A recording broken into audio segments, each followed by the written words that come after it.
నిన్న 2 చాలా ముఖ్యమైన సంఘటనలు జరిగాయి. వాటి గురించే మనం ఇప్పుడు మాట్లాడుకోబోతున్నాం. మొదటిది తమిళగల వెట్రి కళగం అధ్యక్షుడు నటుడు విజయ్ కరూర్ దుర్ఘటన జరిగిన తర్వాత మొదటిసారిగా ప్రజలను ఉద్దేశించి సుమారుగా 4.5 నిమిషాల నిడివిగల వీడియోని విడుదల చేశారు. ఆ వెంటనే తమిళనాడు ప్రభుత్వం తరపున కొంతమంది ఒక ప్రెస్ కాన్ఫరెన్స్ నిర్వహించారు. తమపై వస్తున్న ఆరోపణలకు విమర్శలకు సమాధానమిస్తూ ప్రభుత్వ వాదనను స్పష్టంగా వివరించారు. ముందుగా విజయ్ ఏం మాట్లాడారో చూద్దాం. ఈరోజు మధ్యాహ్నం ఆయన ఒక వీడియో విడుదల చేశారు. ఆ వీడియోలో ఆయన తన మాటలు ఇలా ప్రారంభించారు. నా జీవితంలోనే ఇది అత్యంత బాధాకరమైన సంఘటన అని. విజయ్ తన ప్రసంగాన్ని కొనసాగిస్తూ ఇలా అన్నారు. ప్రజల ప్రేమాభిమానాలే నా బలం. నేను ఎక్కడికి వెళ్ళినా నన్ను చూడ్డానికి జనం వస్తారు. అందుకే వారి భద్రతకే నేను ఎప్పుడూ అత్యంత ప్రాధాన్యతనిస్తాను. దానికోసమే ఎప్పుడూ సరైన స్థలాలను ఎంపిక చేయమని నా బృందానికి చెప్తాను. కానీ ఇంత జాగ్రత్తగా ఉన్నప్పటికీ ఇంతమంది ప్రజల మధ్య ఒక అవాంఛనీయ సంఘటన జరిగిపోయింది. ఈ విషయం తెలిసిన వెంటనే నేను కూడా ఒక మనిషినే కదా, వెంటనే హాస్పిటల్కు వెళ్ళాలి అనిపించింది. కానీ నేను అక్కడికి వెళితే మళ్లీ జనం గుమిగూడతారు, మరో అవాంఛనీయ సంఘటన జరగొచ్చు అనే భయంతో నేను వెళ్ళలేకపోయాను. ఈ సమయంలో బాధిత కుటుంబాల దుఃఖాన్ని నేను మనస్ఫూర్తిగా పంచుకుంటున్నాను. అంతేకాకుండా ఈ క్షణంలో తమ బాధను అర్థం చేసుకుని మాట్లాడిన ఇతర రాజకీయ పార్టీల నాయకులకు ఆయన ధన్యవాదాలు తెలిపారు. ఆ తర్వాత ఆయన నేరుగా ప్రభుత్వాన్ని ప్రశ్నిస్తూ, మేము ఎన్నో ప్రాంతాలకు వెళ్ళాం, కానీ కరూరులోనే ఇలా ఎందుకు జరిగింది? ప్రజలు అన్నీ గమనిస్తూనే ఉన్నారు. వారికి నిజం తెలుసు. మాకు కేటాయించిన స్థలంలోనే మేము కార్యక్రమం నిర్వహించాం. అలాంటప్పుడు మా పార్టీ నాయకుల మీద, సోషల్ మీడియాలో అభిప్రాయాలు చెప్పే యువత మీద ఎఫ్ఐఆర్లు ఎందుకు పెడుతున్నారు అని అడిగారు. చివరిగా ఆయన నేరుగా ముఖ్యమంత్రి గారిని ఉద్దేశించి, సార్, మీరు నాపై ఏదైనా పగ తీర్చుకోవాలి అనుకుంటే నేను ఇక్కడే ఉన్నాను, ఇంట్లోనే ఆఫీస్లోనే ఉన్నాను. నన్ను ఏమైనా చేసుకోండి, కానీ దయచేసి నా నాయకులను కార్యకర్తలను వదిలేయండి అని విజ్ఞప్తి చేశారు. తన రాజకీయ ప్రయాణం ఇకపై మరింత బలంగా కొనసాగుతుందని చెప్పి తన మాటలను ముగించారు. ఈ వీడియో విడుదలైన తర్వాత సోషల్ మీడియా రెండుగా చీలిపోయింది. ఒక వర్గం వాళ్ళు విజయ్ మాట్లాడింది సరైందని ఆయనకు మద్దతుగా నిలిచారు. మరోవైపు ముఖ్యంగా ప్రతిపక్షాలు ఆయన ప్రసంగంలో పశ్చాత్తాపం లేదని, కనీసం క్షమాపణ కూడా చెప్పలేదని విమర్శించారు. ఇది సినిమా డైలాగ్లా ఉందని కూడా కామెంట్ చేశారు. ఈ విధంగా మద్దతు మరియు విమర్శలతో సోషల్ మీడియాలో చర్చ నడుస్తోంది. ఇక రెండవ అంశానికి వస్తే, విజయ్ వీడియో తర్వాత law and order ADGP Davidson Devasirvatham, home secretary Amudha ఒక ప్రెస్ మీట్ నిర్వహించారు. బీజేపీ, ఏఐఏడీఎంకే వంటి ఇతర పార్టీలు మరియు ప్రజలు సోషల్ మీడియాలో అడుగుతున్న అనేక ప్రశ్నలకు సమాధానం చెప్పడమే ఈ ప్రెస్ మీట్ ఉద్దేశం. ముఖ్యంగా కరూర్లో ఆ ప్రత్యేకమైన ప్రదేశాన్ని సభకు ఎందుకు ఎంపిక చేశారు? ఈ ప్రశ్నకు వాళ్ళు వివరణ ఇచ్చారు. వారి వివరణ ప్రకారం సభ నిర్వహణ కోసం ప్రభుత్వం ముందు మొత్తం 7 ప్రదేశాలను పరిశీలించింది. ప్రభుత్వ అధికారులు మీడియా అడిగిన పలు కీలక ప్రశ్నలకు సమాధానమిచ్చారు. అందులో మొదటి ప్రశ్న, వేరే ప్రదేశాలు ఉండగా అదే ప్రదేశాన్ని ఎందుకు ఎంచుకున్నారు? అధికారుల ప్రకారం విజయ్ బృందం అడిగిన మెయిన్ రౌండ్ బోర్డ్ దగ్గర ఒక బ్రిడ్జ్ మరియు ఒక పెట్రోల్ బంక్ ఉన్నాయి. జనం ఎక్కువగా ఉన్నప్పుడు అక్కడ ప్రమాదాలు జరిగే అవకాశం ఉన్నందున ఆ ప్రదేశాన్ని తిరస్కరించారు. అయితే సభకు అనుమతించిన ప్రదేశంలో కేవలం 3 రోజుల ముందే ప్రతిపక్ష నేత ఎడప్పాడి పళనిస్వామి 10,000 నుంచి 15,000 మందితో ఒక సభను విజయవంతంగా నిర్వహించారు. విజయ్ బృందం కూడా సుమారు అంతే జనాన్ని అంచనా వేసి దరఖాస్తు చేసుకోవడంతో అదే ప్రదేశం సురక్షితమని భావించారు.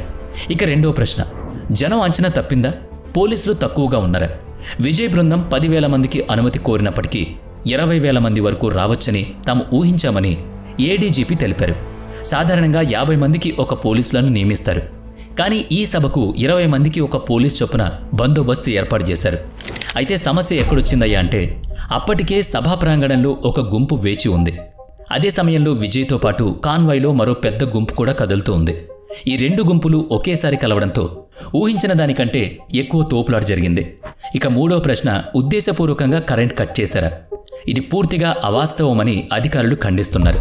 తమిళనాడు ఎలక్ట్రిసిటీ బోర్డు ప్రకారం ఆ ప్రాంతంలో అధికారికంగా పవర్ కట్ చేయలేదు. చుట్టుపక్కల ఇతర లైట్లు వెలుగుతూనే ఉన్నాయి. కేవలం వేదిక దగ్గర ఉన్న ఒక ఫ్లడ్ లైట్ మాత్రమే ఆగిపోయింది.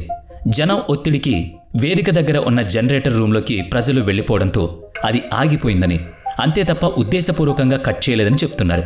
ఇక నాలుగో ప్రశ్న, ఇంత వేగంగా వైద్య సహాయం ఎలా అందింది? ఇది అందరి సమిష్టి కృషి అని చెప్పారు. అంబులెన్స్ టీవీకే పార్టీకి చెందినవి కొన్ని, ప్రభుత్వ అంబులెన్స్లు కొన్ని, మరి చాలా ప్రైవేట్ అంబులెన్స్లు కూడా రంగంలోకి దిగిపోయాయి. మొత్తం మీద సుమారుగా 40 నుంచి 50 అంబులెన్స్లు ఆ రోజు సహాయ చర్యల్లో పాల్గొన్నాయి. ఇక డాక్టర్లు కరూరులో 220 మంది డాక్టర్లు, 165 మంది నర్సులు ఉన్నారు. యాదృచ్ఛికంగా ఆ రోజు దగ్గరలోనే డాక్టర్లకు సంబంధించిన ఒక ఈవెంట్ జరగడంతో సమాచారం తెలిసిన వెంటనే అక్కడ ఉన్న చాలామంది డాక్టర్లు కూడా వచ్చి సహాయం అందించారు. 5వ ప్రశ్న, రాత్రి సమయంలో పోస్ట్ మార్టం ఎందుకు నిర్వహించారు? సాయంత్రం 6 గంటల తర్వాత పోస్ట్ మార్టం చేయకూడదని ఒక అపోహ ఉంది. కానీ అది నిజం కాదు. కలెక్టర్ నుంచి ప్రత్యేక అనుమతి తీసుకుంటే రాత్రి సమయంలో కూడా పోస్ట్ మార్టం చట్టబద్ధంగా చేయొచ్చని అధికారులు చెబుతున్నారు. ఇక 16 మంది ఫోరెన్సిక్ డాక్టర్లను రాత్రికి రాత్రి పిలిపించాం. వారి సహాయంతో ప్రక్రియను వేగవంతం చేశాం. అయినప్పటికీ ఈ ఫోరెన్సిక్ పనులన్నీ పూర్తి కావడానికి మరుసటి రోజు సాయంత్రం 4 గంటల వరకు సమయం పట్టిందని తెలిపారు. తమ వాదనలకు బలం చేకూరుస్తూ అధికారులు కొన్ని పత్రాలను మీడియా ముందు ప్రదర్శించారు. సభకు 10,000 మందికి మాత్రమే అనుమతి కోరుతూ టీవీకే పార్టీ ఇచ్చిన లేఖను వాళ్లు బహిర్గతం చేశారు. జరిగిన సంఘటనల క్రమాన్ని వివరిస్తూ అధికారులు తమ వైపు నుంచి పూర్తి వివరణ ఇచ్చారు. ఈ సమయంలో సోషల్ మీడియాలో తొక్కిసలాటలు కొందరిని కత్తులతో పొడిచారు అని కొన్ని వదంతుల గురించి విలేకరులు ప్రశ్నించారు. దీనికి అధికారులు బదులిస్తూ ఈ ఆరోపణలపై విచారణ జరిపేందుకు రిటైర్డ్ జడ్జ్ అరుణ జగదీష్ నేతృత్వంలో ఏకసభ్య కమిటీని రాష్ట్ర ప్రభుత్వం ఏర్పాటు చేసింది. ఆ కమిటీ పూర్తి విచారణ జరిపి నిజానిజాలు తేలుస్తుంది అని స్పష్టం చేశారు. ఈ కరూర్ దుర్ఘటనపై ప్రస్తుతం మన ముందు 3 ప్రధాన వాదనలు మరియు వివరణలు ఉన్నాయి. 1. టీవీకే పార్టీ వాదన. తమ పార్టీ విజయ్ నుంచి కార్యకర్తల వరకు అందరిది ఒకే మాట. జరిగిన దానికి మించి తెర వెనుక ఏదో ఉంది అనేది వారి ప్రధాన వాదన. ఇక 2వది రాష్ట్ర ప్రభుత్వ వాదన. ప్రభుత్వం మరియు అధికారుల వాదన ప్రకారం వాళ్ళు నిబంధనల ప్రకారమే అనుమతులను ఇచ్చారు. కానీ విజయ్ కాన్వాయ్ పోలీసులు సూచించిన చోట ఆగకుండా మరో 400 మీటర్లు ముందుకు వెళ్లడం ఈ దుర్ఘటనకు ఒక ప్రధాన కారణమని వాళ్ళు చెబుతున్నారు. ఇక 3వది ఎన్డీఏ కమిటీ విచారణ. ఈ 2 వాదనలతో పాటు కేంద్రంలో అధికారంలో ఉన్న ఎన్డీఏ అంటే నేషనల్ డెమోక్రటిక్ అలయన్స్ కూటమి ఒక కమిటీని తమిళనాడుకు పంపింది.